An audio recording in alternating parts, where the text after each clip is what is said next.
You know, when you're thinking about really complex questions, it's just amazing how good Sting is at just boiling them right down for you. But, you know, he is kind of exploring something that we're going to explore on the show today, which is the concept of an alien. An alien is obviously, both in Sting's terms and in our terms, somebody really different. Something really very, very, very different. We're going to be talking about space aliens today, not about Sting. Sorry about that. And before we introduce our guests, let me just sort of introduce one concept, which may turn out to be kind of a through line, or not. But I'm going to make reference to what I call the Pudlin principle. It's named after my late friend, David Pudlin. David Pudlin was my friend and a very, very smart and very, very funny person who knew way too much about chili dogs. Like, he had reams of notes about them. At one point, he entrusted me with a briefcase full of his thoughts about chili dogs in case anything happened to him, I guess. And I said, why is this? Why do you know too much about chili dogs? And he said, I'm from New Britain, Connecticut. He said, if I were from Florence, I'd know a lot about fountains. So that's kind of the Pudlin principle. And if you apply it to, say, Thomas Aquinas. So Thomas Aquinas, you know, he's just chilling out in 13th century Orvieto or Paris or wherever, and he looks up at the sky and he sees something moving around, you know, kind of in a funny way. Well, what is it probably? Well, it's probably, I mean, Aquinas is going to say, you know, I want to say that's an angel.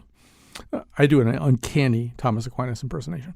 I want to say that's an angel because flying machine, he just doesn't have any vocabulary for that. He doesn't even have a vocabulary really for machine.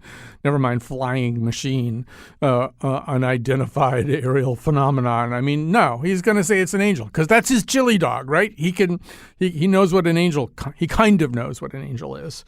And so when we talk about aliens, and perhaps also the craft in which they might conceivably arrive, we wind up essentially using our own default vocabularies because they may be wildly, wildly different from us. But, you know, we're only capable of kind of knowing what we know. And with that, let me introduce our first guest here today. Very excited to have Kate Dorsch, a historian, philosopher of science, and the associate director of the Philosophy, Politics, and Economics program at the University of Pennsylvania. Her dissertation also, much talked about dissertation, explored the history of the scientific study of UFOs. Amanda Rees is back with us, a historian of science based at the University of York, who works on the history of the future. She is the author of the book Human. So, Amanda, I'm going to have you kind of get us going, just sort of say that obviously, you know, there's a way in which, and Kate will talk about this in a second, that our contemporary conversation about UFOs and space aliens probably kind of starts somewhere around 1947, not insignificantly right after World War II. But there's also a way in which this conversation about the alien, about the strange, about the question of whether or not we are, as they say, alone, is a much, much older one. And Amanda, maybe you can say something about that. Oh my goodness, yes. I mean, one of the things that's so striking about aliens and the way in which aliens operate in our consciousness is the extent to which the history of science is just permeated by the understanding of aliens and by the apprehension and the expectation of aliens. You can go basically, you know, the Pythagoreans, the ancient Greeks, the Stoics. For both of those kind of really important ancient Greek philosophies, the concept of extraterrestrial intelligence was absolutely integral to the way in which they understood the universe. They believed in the plurality of worlds. They believed in an infinite universe and the principle of plenitude. What can exist must exist. Those two key themes, the plurality of worlds and the principle of plenitude, basically say that, you know, there have to be other worlds out there. There have to be other worlds out there. And if life exists on this world, then it must exist in other worlds as well. That only really becomes a problem until when Christianity comes along. But I mean, the key point, I can give you any number of examples if you want me to, of points, key points in the history of physics and the history of astronomy, where fundamental debates have turned on the assumption that extraterrestrial life must exist, and that's really, really formed the way in which we've apprehended the universe around us. Tom Paine, for example, had important things to say about this as well. Really, so, yeah, I don't associate Thomas Paine with thinking about space aliens. Well, basically, he used it to beat as a stick to beat the church with. Um, I'm very fond of Tom Paine at the minute because, as you know, we're going through a jubilee here. So any kind of Republican sentiment is highly appreciated in this particular neck of the woods. But essentially, I mean, the belief in the I can't say the word plurality of worlds becomes a problem for Christianity, because you can say on the one hand, you know, God is omnipotent, so God can create as many worlds as he wants to. But on the other hand, we're told that Christ came once, that God became incarnate in one place and one time. And Tom Paine absolutely went to town on this in The Age of Reason, where he basically says, so, okay, hang on a minute. God has got millions and millions of worlds to be concerned with. So why is he ignoring all of the other worlds in favor of the one where this woman ate an apple? Right? So basically he's using, the point is that he's able to use the existence of extraterrestrial life as a means to demonstrate what he perceives to be the limitations of the Christian church. That's how normal believing in extraterrestrials is at that point. Yeah. Oh boy, I have so many ways I want to follow up on that, but I also want to. So I will try to circle back to that. But Kate, there's another way in which, to which I alluded in my initial question to Amanda. There's a way in which, if you wanted to understand the last, say, 75 years of life in the United States and perhaps beyond the United States, you could look at our apprehension of UFOs and who might be inside the UFOs. And it would probably tell you some things that we were worried about in a non-extraterrestrial way. Can you say more about that? Absolutely. And thanks for opening the door to that conversation. So I sometimes get a lot of grief for coming on these kinds of shows and then saying, right, the UFO is a product of post-World War II Cold War anxiety, right? Techno-scientific anxiety, because people will point back to these conversations, right? Like Giordano Bruno or Tom Paine, the Indian case, the South American examples, et cetera, and say, well, people have been seeing flying saucers forever. And there is a version of that is true, right? Humans have been seeing things in the sky for as long as we have written human history. My argument is that we can't understand those things as UFOs or flying saucers in the way we think about them here and now today in this conversation. The flying saucer as a piece of technology, right, as an aerial vehicle of some kind that represents some kind of deeply advanced technology and scientific understanding of the universe, is a very post-World War II, techno-scientific, nuclear anxiety, futuristic object, right, that speaks very directly to the concerns of that post-war era, that science and technology have advanced so much faster than we were able to even imagine, let alone understand. The UFO becomes a proxy for this sort of thing. The fact that aliens become involved is almost sort of a footnote to those early years, 47, 48, 49. The groundwork assumption, especially in the US military, is that they're Russian, that they are Soviet technology, not that they're aliens or anything else. And these craft really capture that early 50s, late 40s, early 50s, into the mid 60s concerns about the existential threat of our techno-scientific advancement in the mid 20th century. Yeah, and some of the thinking about space aliens kind of evolves in that way too. In the 50s, you correct me when you think I'm way off base, but it seems like in the 50s, some of the so-called flying saucer cults and stuff like that, they actually are looking maybe at space aliens as these highly evolved and probably kind of better than us group of beings who, in some cases, you see the ideas that they're actually worried about our development of nuclear capacity, you know, and they want to do something about it, or they know the world's going to end, so they're going to take some of us up in flying saucers and go racing off with us and take us to a much better place. And then in the 60s, the late 60s, you start to get that kind of idea. No, maybe they're abducting us and probing us and poking at us. Yeah. And then in the 90s, maybe you get this sort of, you know, the rise of the X-Files and this kind of idea that everything that's wrong with government post-Watergate and everything that's suspicious about government post-Reagan, you know, is in fact the product of some kind of cabal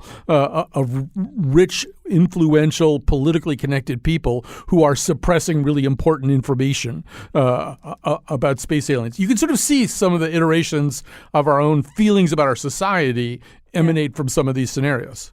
Yeah, I would say that is at least mostly accurate. With the sort of correction to that I would offer is that all of those sentiments are always there, right? Yeah. The sort of deep state cabal machinations piece is there in the 50s. It is apparent in Captain Ed Ruppelt. He's the first director of Project Blue Book 52 to 55. He writes this text, the Report on Unidentified Flying Objects, which is supposed to be a tell-all expose about the early days of Project Blue Book and all of the ways in which the project is bad and wrong and deficient, right?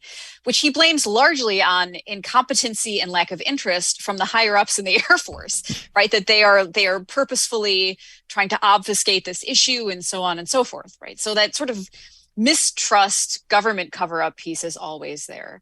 The concern about aliens coming to take us away. It is true that in the 50s and 60s, it's sort of less abduction-y, although the Barney and Betty Hill case stands out as an obvious outlier to that. Quite frequently, especially in the 50s, you get these stories of extraterrestrial life, which is often quite surprisingly human looking. Yes, like biologically superior versions of us. You can see how sometimes this wanders into some sort of like white supremacist neo-Nazi spaces and so on. But they're coming to take us away, right, to their perfect paradise. They're going to take the best versions of us and take them for breeding or whatever else. But then you also have examples like the day the Earth stood still, right, where a UFO has been sent to Earth to save us from destroying ourselves or potentially destroy us if we don't have the capacity to overcome our own sort of human flaws and the way we fight with each other and so on. So you do have all of these sort of pieces inside of this giant UFO lore.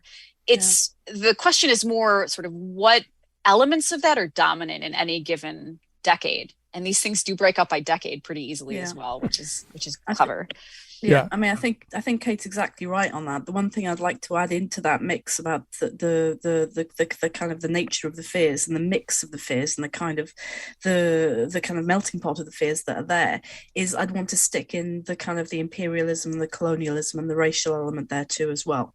Yes, you've got to remember, of course, you've got War of the Worlds, that the classic kind of alien invasion story, H.G. Wells' War of the Worlds, begins from Herbert George Wells's apprehension of what the European has done to the Tasmanian. That is to say that the Tasmanian has been exterminated because of the superior technology of the European. And War of the Worlds begins when H.G. Wells starts to imagine, well, what would happen if another race, another superior quote unquote race came along that could do to us what we've done to the rest of the world. And if you look at science fiction, and if you look at the cultural apprehension and the cultural appropriation of aliens throughout the 20th century, you can see that as another key element there, the fear that aliens can do to us, that is white Europeans, what white Europeans have done to the rest of the world. And that's why aliens are so scary. And that's why we react to them so strongly. Or that's one of the reasons why we react to them so strongly.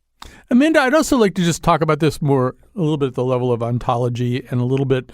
For example, this is all so dependent on the notion of a we. Who are we? Yeah. And as your book points out, when we say we don't mean Lucy or Turkana Boy or Nutcracker Man or the Hobbit or the Neanderthals or the Cro-Magnons. The Hobbit, by the way, is a kind of hominid skeleton. But we're not thinking about we have this idea that there's a definable we, and we are the ones who are going to encounter these beings from outer space. And then there's this kind of steady erosion and shaking up of the idea of we. Copernicus kind of tells us we're not at the center of the universe.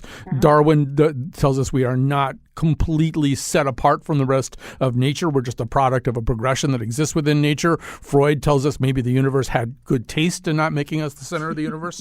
So maybe you can talk a little bit about that too. Like all of our anxieties about what it means to be human, to evoke a title, seem to be embedded somewhat in how we start thinking about who's going to come visit us.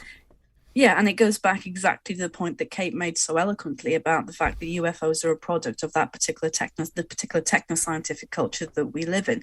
We often means European white males, and that's incredibly closely tied to the history of science and the impact that science and technology has had both on our societies and on the rest of the world. If you look, one of the things that we explore in the book, which is basically, it's an exploration essentially about how we define and understand human. And the category of alien is so incredibly important to that, not just in terms of aliens visiting from outer space, but with the theme with which we began. I'm an alien, I'm a legal alien, and we worry so much about illegal aliens these days. We worry so much that we build walls and cages to keep the aliens out and to hold the aliens in.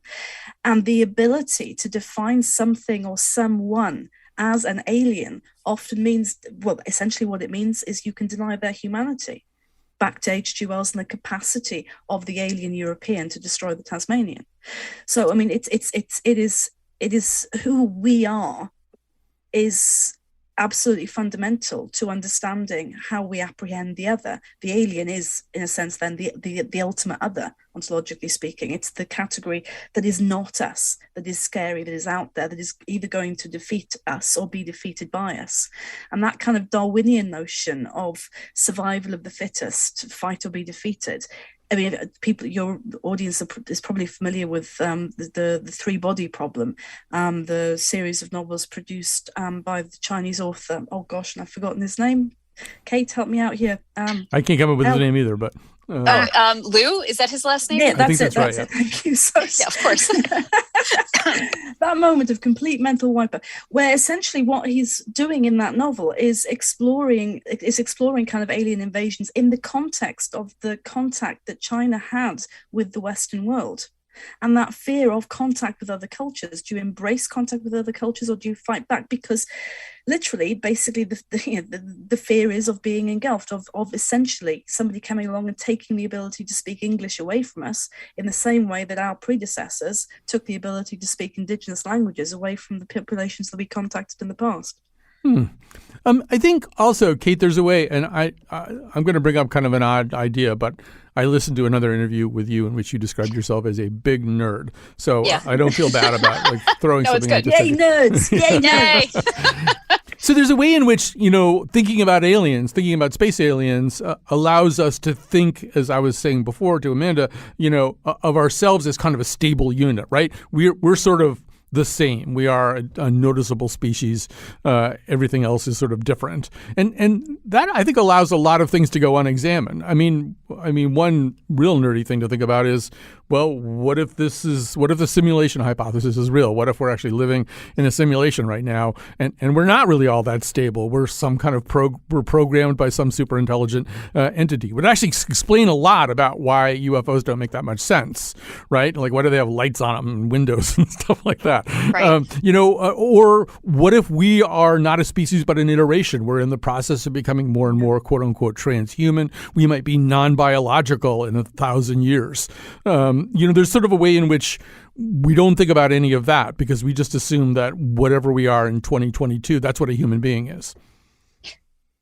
Well, yes, unless you read Dan Simmons's Hyperion or the last book of Kim Stanley Robinson's Mars trilogy or anything like that, right? Yeah. I think that there is a sort of, all of this depends on since we're talking ontology, on an ontologically stable idea of what it means to be human. That I think is, at least as far as academics are concerned, like we are sort of working to destabilize through our conversations about, right, like animal lives, for example. Do plants have rights? Yeah. Does the earth have rights that are distinct and apart from ours? Ironically, some of these same questions that like many early sort of Christian and pre-Christian thinkers were asking about, right? If there is life on other worlds, is that life also saved, right? Or does it have its own version of Christ? Or has God created a sort of species that is just, lost? I think these questions do still sort of underpin our conversations about aliens and our concerns about them and these sorts of ideas that perhaps they're coming to visit us now, right? Are they here to help or save us? What do they look like, right? There's that other, it's Arrival, but it's a way better short story of your life. That's about, right, getting into these questions about linguistics and how your language shapes the world. I think that also, Go ahead. aliens just become a really great space to sort of question our underlying assumptions about like what our values are and sort of what makes us people. Yeah, but with I'm really glad you brought up the stories of your life, the Ted Chiang's short story on which the film Arrival was based, because that ties straight back to the point that you were making, Kate, about the more than human and how we understand aliens and other species in the context of the more than human. There's another short story by Ted Chiang which is set in and around the Arecibo Observatory, from which messages have been sent out, to contact alien species and sending out radio messages basically to see, is there anybody out there? Can we talk to the people out there? And this story is written from the point of view of this endangered kind of species of parrots, which live around the observatory. And the parrots are asking in the stories, why are the humans spending so much effort to contact other species? We're right here. We are right here. We can talk. And the parrots use, the endangered parrots use the lines from Alex the Grey parrot, who is a very famous figure in cross-species, interspecies communication, the history of interspecies communication, where his dying words to Irene Pepperberg, who worked with him, were, "You be good, good night, I love you." That's the end of the story. And it's a really, really powerful evocation of what what certain categories of human consider to be appropriate intelligences, quote unquote, to be communicating with. Sorry, I went slightly sideways there. No, it's okay. That was good. If I can jump in and offer perhaps the example that most of the audience will know, the sort of best tool of thinking about this is the Star Trek IV, The Voyage Home. Yes. Otherwise known as the whale one, right? Where the drone has come to talk to the whales. It is largely uninterested in humans, right? And the idea that, humans, it's sort of hubris that makes us think about that, like, we are the object of this interest at all. Right. And we also want to look up to the stars for strangeness. I think this is a point Paul Davies makes. Somebody makes it, that there are these extremophiles, living by ocean vents at temperatures that something can't possibly be alive at, except that they are. There's sort of a lot going on our own planet that's wholly unexamined while we focus on, these things coming from other places. Hey, time is a little bit short, but Kate, one thing I do want to sort of talk just briefly about anyway is when you begin to look at people who think a lot about space aliens and UFOs, I mean, that's its own field of study, too. If you were – now, here I'm going to name drop, and I apologize, but I have actually met in my life Betty Hill, although she was Betty Andreasen at the time. And it was at a MUFON conference somewhere in the early 1980s. And she showed up. I think she was kind of uninvited. I think J. Allen Hynek, who was a scientist who'd gotten involved in the UFO movement and had all kinds of different takes that kind of kept changing. But I think he was there, and he might have even been running things at the time. And she showed up, and she actually had a statue that she or somebody had made, a sculpture of the beings that had probed her or examined her or done whatever. And people were freaking out at MUFON because that's not where they were at that moment, right? They were much more sort of tech and scientific oriented in that iteration. I just got through watching the Showtime thing about UFOs, where there's another MUFON guy named Carrion who has a whole completely different theory about what's going on here. But there's a way in which, Kate, these groups aren't necessarily stable in their thinking either. There's a lot of changes that are probably the result of all kinds of outside pressures. Yeah, that is completely accurate. One of the things that I discovered very early on in my research is that even inside, it's very difficult to talk about the UFO community, right? Because even inside of that group, there are so many layers and iterations. For example, throughout the 20th century, you had the professional scientists, experts, PhDs, et cetera, who were working on some of these questions for the government or otherwise, asking, like, we just have to identify this thing that people saw, right? And we're not quite sure what it is. It's probably astronomical or atmospheric phenomena. Fine. Underneath them, and they have derision for, let's say, the flying saucer people, the UFO people, who believe that what they are seeing is some sort of advanced aerial vehicle technology, et cetera. That top layer of UFO people don't necessarily think that these things are extraterrestrial. They have space in their theory that these things are terrestrial, that they are Soviet, that they're American, that they're coming from somewhere else, right? That group sees themselves as distinct from the flying saucer people who think that they're coming from farther away, who then see themselves distinct from the alien abduction people, right? So the Hills get a lot of grief very early on from the UFO community, who sees them being so public with their story as delegitimizing everything the UFO community is trying to accomplish by advocating for quote unquote scientific studies. They see this abduction narrative as totally unscientific. All right, these communities have gone through so many changes over the decades and continue to, based on sometimes really local factors: who's in charge, who's paying dues, who's publishing their publications, who's the voice of the movement, and so on. Yeah, and who had a bestseller too. Right, and Hynek was the king of ufology, right? He got involved in 1947 or 1948 and stayed sort of the father of ufology until he died in the early 80s. And him being a PhD astronomer with a prestigious appointment at Northwestern did a lot to legitimize the movement. We're going to have to pause there. I apologize for this. Kate Dorsch, historian, philosopher of science, associate director of the Philosophy, Politics, and Economics program at UPenn. Amanda Rees, historian of science based at the University of York, who works on the history of the future. She's the author of the book Human. Amanda, there's enough in this book that we can have 2 or 3 more visits with you, and I look forward to those. We're going to take a break. Our senior producer, Lily Tyson, is especially worried about this whole thing of sending Stephen Colbert's DNA and Beatles songs and Dorito commercials, which these are all actually things that have been sent out into space as some kind of messaging. Is that a good idea? Do we want to put the welcome mat out before we know who's stepping on it?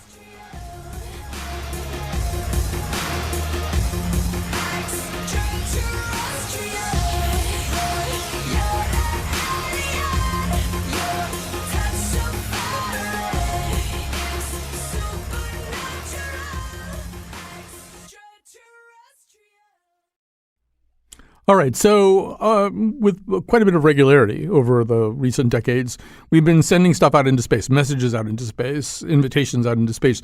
Well, we've sent things like a 15-minute concert performed on a theremin, a version of Across the Universe, plus a message from Paul McCartney, send my love to the aliens, an invitation in Klingon to attend a performance on Earth of a Klingon opera, a video compilation of Romanian gymnasts from '06, an advertisement for Doritos, the DNA of Stephen Colbert encoded on a microchip. I could go on and on. Lately, it's a drawing of a hydrogen atom, a map of the Earth, a visual representation of DNA's double helix structure, and these are sort of things actually that are now proposed to be sent out as binary coded messages, including, I believe, pictures of naked human beings.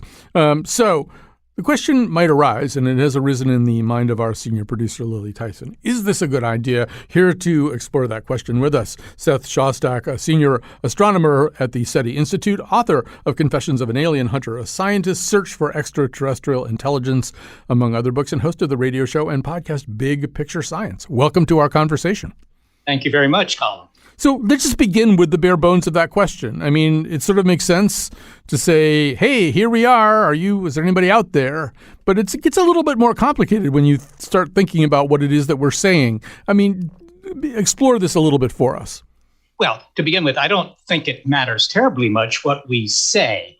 To me, that smacks of Captain Cook sailing the South Pacific in the late 18th century. And, he comes into the cove of some island and he finds the locals. Does it really matter what they say to him? I don't think it matters. But in any case, all these messages that you've talked about, whether they're, bolted onto the sides of spacecraft like the Pioneer plaque or the Voyager record, those to begin with will probably never, ever be found. But in addition to that, they pale in comparison to the messages we're sending out every day, 24 hours a day via television. Right. They can find out whatever they want about us if they can find out anything would be that argument. So let's talk about the likelihood that anything like that is going to happen. You have a bet going that involves buying coffee for people. Explain what that bet is. Yes. Well, I think it's a bet that I regret, actually. But it came about because I was giving a talk in Germany about the work of the SETI Institute. The audience's eyeballs were glazing over like Krispy Kremes. So I felt that I had to do something to wake them up. And I said, I bet all of you that we will find a message from ET, or we will find a signal from ET within 24 years. And, that has developed a life of its own. And I am now buying Starbucks stock.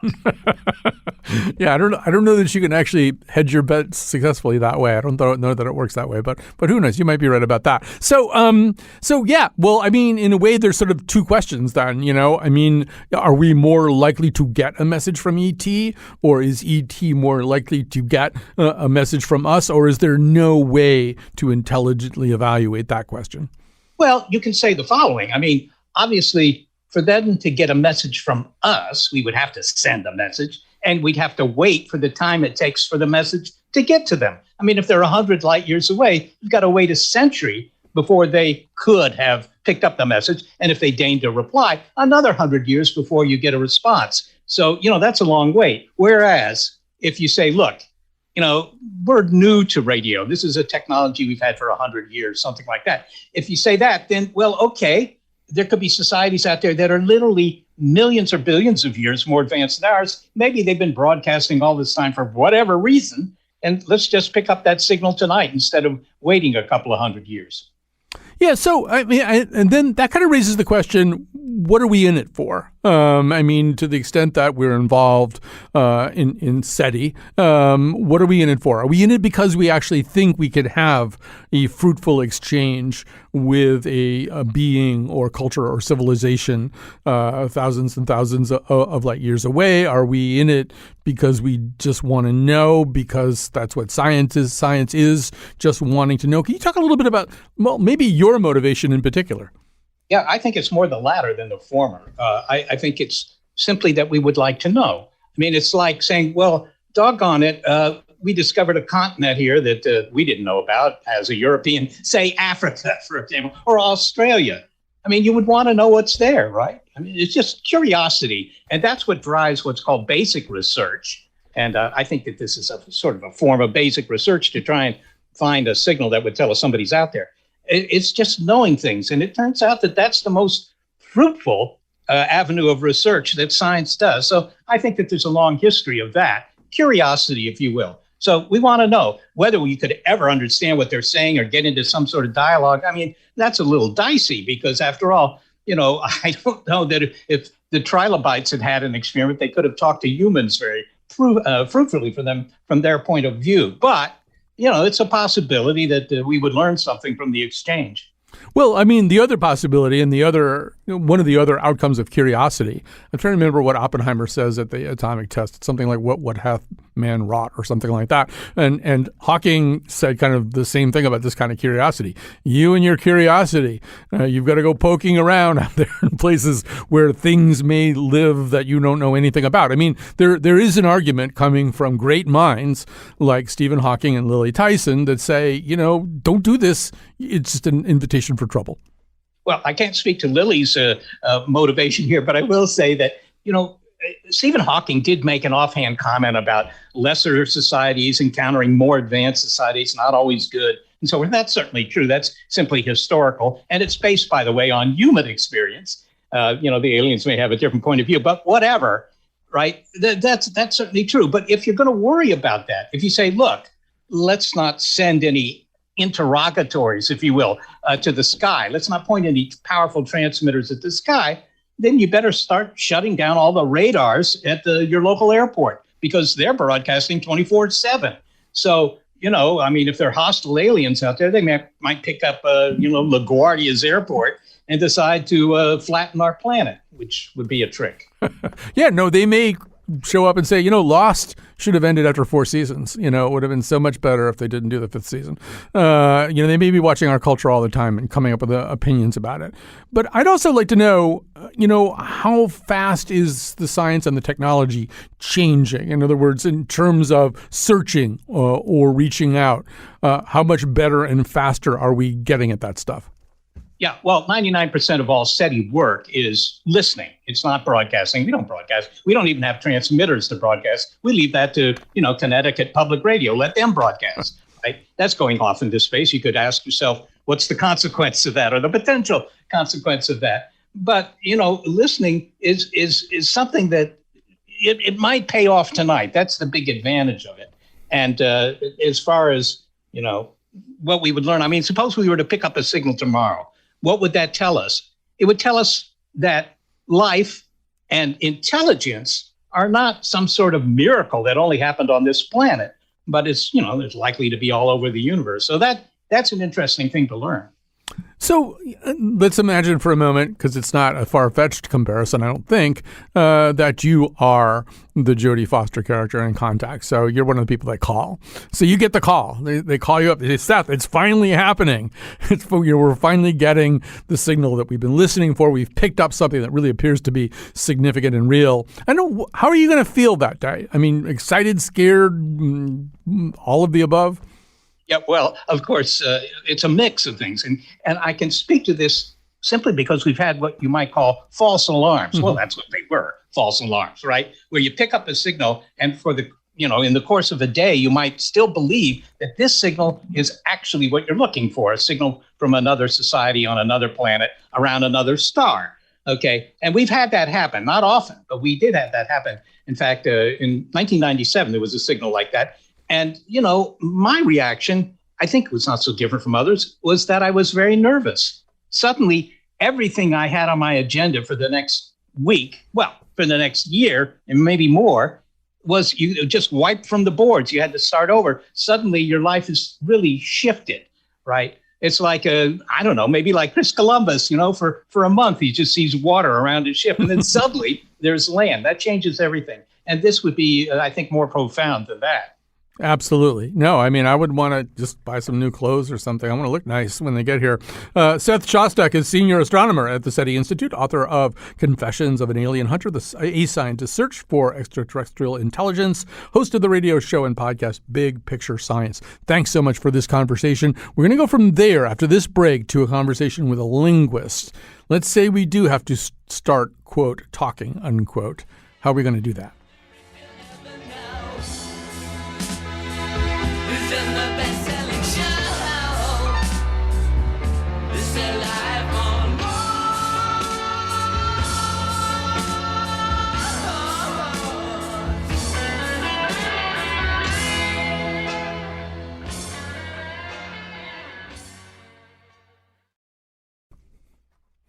Time to make some thank you statements. So the first thank you statement would be to Kat Pastor, our technical producer, doing all this stuff that is required to make us sound good. Lily Tyson is our senior producer, and it turns out she's kind of a UFO worrier, a kind of space alien worrier.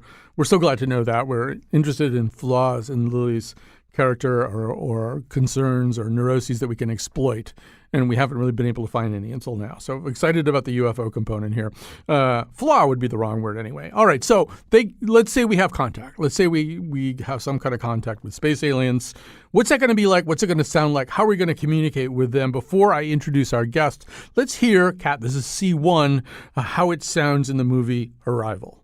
First, we need to make sure that they understand what a question is. Okay, the nature of a request for information along with the response. Then we need to clarify the difference between a specific you and a collective you, because we don't want to know why Joe Alien is here. We want to know why they all landed. And purpose requires an understanding of intent. We need to find out, do they make conscious choices, or is their motivation so instinctive that they don't understand a why question at all? And biggest of all, we need to have enough vocabulary with them that we understand their answer. So here to talk about that is probably the person that they based the character of Louise, a.k.a. Amy Adams, on, Sheri Wells-Jensen, Associate Professor of English and Linguistics at Bowling Green State University, who's on the board of the directors of METI, Messaging Extraterrestrial Intelligence International. So let's sort of begin kind of where that clip begins. Wittgenstein said if a lion could talk, we wouldn't understand it. Thomas Nagel said that we can't possibly know what it's like to be a bat, or at least what it's like for a bat to be a bat. So what are the odds that we would have any possible common way of beginning some kind of information exchange with an extraterrestrial entity? Well, golly, either zero or a lot or somewhere in between there. That's a good answer. Let's just throw darts at it. But we have to remember that we are just babies here, right? We just sort of figured out radio. We've just kind of got airplanes going. We've been all the way to our moon, which is nowhere, in terms of going into outer space. And we're not that smart, really. Sorry, but we're just kind of not.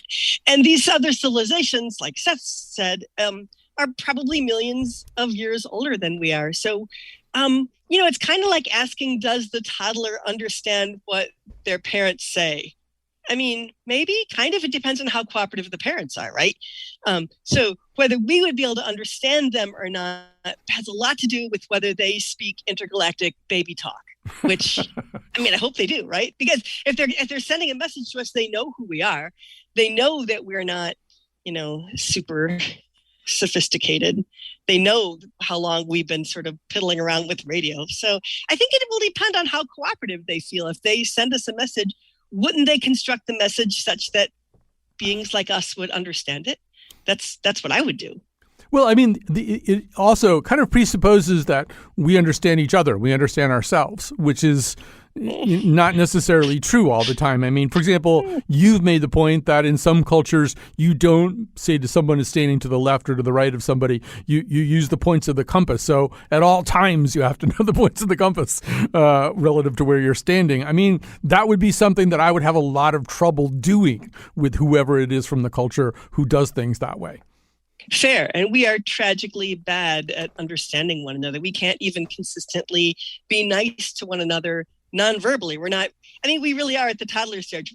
We're not very good at sharing. We're not very good with our toys. We want to keep it all for ourselves. We want to protect our stuff. So, we crashingly fail to understand ourselves, each other, even when we're speaking the same language. I mean, just think about the last time you had a big stupid fight with someone that you actually love very much. And we have all these big stupid fights all the time. So, I mean, I think it's reasonable to set our expectations somewhat low. Right. And also language, even a given language, is internally evolving all the time. I mean, we've had conversations on this show about whether it's somehow or other aggressive or passive aggressive to put a period at the end of a text that you send to somebody on your phone. It's kind of that, A, nuanced, and B, incredibly fuzzy. I mean, there's a way in which a certain amount of humility about our communication skills seems, as you suggest, appropriate. Right. We'd have to offer each other a lot of grace, just like the intra-species grace is hard to come by, but we do have it, right? We do have the capacity to be kind to one another and say, oh, wait, hang on. No, it's not what I meant. I'm really sorry. Let's start over. Just recently I had an argument with someone. I said, hey, wait a minute. Let's just start this conversation over from the beginning because we've both made some mistakes here. Let's go back. So we have that capacity. I'm simultaneously radically hopeful and profoundly pessimistic. Yeah, my concern is that we're going to try to explain to them something like, we're friends. I want to be your friends. Here's what friends do. We want to be friends with you. So just think of each other as friends. And then they're going to scan our databases in our culture. And Kat, this is C2. They're going to run across this.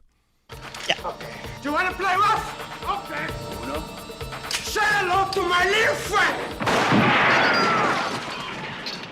And they're going to say, wait a second. But we use words, ironically, we use words with double meanings and stuff like that. So that's an argument for starting someplace else. I mean, I don't know if I have time to play the clip, but in Close Encounters, it starts with, a 5-tone music sequence. So is it your guess that our starting base, I mean, it might be on them to figure out how to start talking to us if we're way stupider than they are, but is it likely to be sort of something other than words? It could be something other than words, and that makes sense. I mean, our first contact is likely to be just a radio signal that is clearly artificial. And so the only information we'll have about them is that they exist and they're intelligent. And that should be enough to blow all minds on the planet right there. That's big. And then from there, if we are the toddlers and they are the grown-ups, they will understand what we're like. We're probably not their first contact, right? It's first contact for us. We're all excited. Wah! But for them, it's like, okay, there's another one. Probably a type 4. Okay, fine. Implement contact protocol number 562. Okay, there you go. So they probably got this.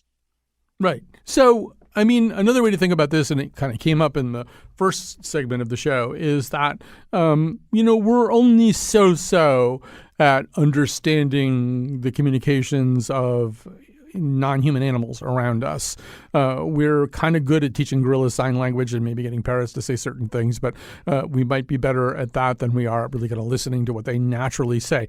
Would that be a place to kind of concentrate some of our efforts pre-exposure to aliens? Absolutely. We've got all kinds of test subjects here on Earth. Unfortunately, as far as we know, gorillas and dolphins don't have much technology, right? They've got the gorillas have some tool use, But we can't say, hey, how about that radio telescope and start comparing our science, which we could do with the aliens, right? We do know that they should know what hydrogen is, what helium is, for example. So the practical reason to start preparing for alien contact is that we'd be more prepared for alien contact. The more practical reason to start preparing for it is a really good reason and a really good mechanism through which to study more of what the heck's going on here that we don't understand yet. Like, can we learn what's happening right here? Can we learn what language is? Can we learn what thought is? Can we learn how to communicate between the species that are right here? And can we please, not destroy the planet so that we have time to learn these things? Right. I feel like I just have to say it because otherwise I'll get emails from Douglas Adams fans that, he points out that human beings think they're superior to dolphins because human beings have invented things like New York City and Southwest Airlines and things like that. And dolphins are just frolicking around in the water the whole time. And the dolphins think the opposite for the exact same reason. Like everything that we think of as a great accomplishment, that maybe they look at it and think, I wouldn't do that. That's just that's no fun at all. I'd rather be swimming and eating fish. Fair, me too. So I guess with the time that remains, I guess I wonder what would be you. I mean, we should say you think about this a lot. You've spoken a lot about it. Sometime in the next 20 years, the signal may come. I just asked Seth what he would be feeling at that time. I guess I'd like to know what you'd be thinking at that time. Like, what would you want to do if they crook their fingers at you and say, hey, get over here. You're the one who really thinks about this a lot. What are we supposed to do right now? What's maybe your first one or two questions? We only have about a minute and a half left, though. Well, okay, first there's the 5 minutes of ceaseless screaming. And then there's I just think I want to listen more than I want to talk. Right? I just want to know, what would their first thing be that they would want to say to me? That's what I want to know. Because I don't know what to say to them. I know nothing about them. But they would probably know more about us than we know about them. So what do they want to say to us? That's what I want to know. Yeah. Of course, what if they're saying, you better make a duck noise right now or we're sending an enormous cosmic hammer down to crush you? Then I'm quacking like a duck. That's what I'm doing. Right. But you have to know that that's what they're asking you. All right. Unfortunately, we have to stop there. Sheri Wells-Jensen, Associate Professor of English and Linguistics at Bowling Green State University, on the board of the directors of the Messaging Extraterrestrial Intelligence International. Thanks for being with us today. Thanks for listening to this show, too. And thanks, Lily Tyson, for revealing all of your neuroses about UFOs and space aliens. We will be using them against you at our earliest opportunity. Mr. Spaceman, won't you please take me away?